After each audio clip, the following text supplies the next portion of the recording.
তো গাইস, আমরা জানি বাংলা সিনেমার সর্বোচ্চ আয়কারী সিনেমা হচ্ছে দেবদার মুভি অ্যামাজন অভিযান। কিন্তু আজকে আমরা কথা বলবো যে দেবদার মুভি ধূমকেতু তার ডে 34 এসে কত টাকা বক্স অফিস কালেকশন করলো এবং দেবদার মুভি অ্যামাজন অভিযান তার ডে 34 এসে কত টাকা বক্স অফিস কালেকশন করেছিল। যদিও আমরা জানি অ্যামাজন এই মুভিটা প্যান ইন্ডিয়া রিলিজ করা হয়েছিল, যার কারণে কিন্তু একটা মারাত্মক লেভেলের বক্স অফিস কালেকশন এনেছে। তো আমরা জানি রিসেন্টলি টাইমে রঘু ডাকাতের কিন্তু ক্রেজ মারাত্মক লেভেলের এবং অনেকে ধারণা করছে যে এই মুভিটা অলরেডি অ্যামাজন অভিযান যে রেকর্ড সেটাকে অলরেডি ব্রেক করে দিতে পারে।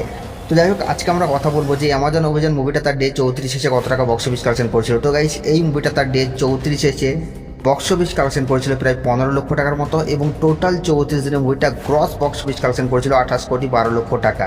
এবং সেই জায়গায় দাঁড়িয়ে যদি আমরা দেবদার মুভি ধূমকেতুকে নিয়ে কথা বলি, তাহলে ধূমকেতু মুভিটা তো অলরেডি 25 কোটি 11 লক্ষ টাকার বক্স অফিস কালেকশন করেছে, নেট কালেকশন সেটা আপডেট দিয়েছে। এবং এই মুভিটা তার ডে 34 এসে বক্স অফিস কালেকশন করছে 21 লক্ষ টাকার মতো এবং টোটাল 34 দিনে মুভিটা বক্স অফিস কালেকশন করছে 31 কোটি 92 লক্ষ টাকা। তো গাইস, এই দুটো মুভির বক্স অফিস কালেকশন নিয়ে আপনাদের কি মতামত আপনারা নিচের কমেন্টে অবশ্যই জানাবেন, কারণ আপনাদের মতামত জানা আমাদের জন্য অবশ্যই জরুরি। আর এই সাবস্ক্রাইব করে দাও নেক্সট ভিডিওর জন্য।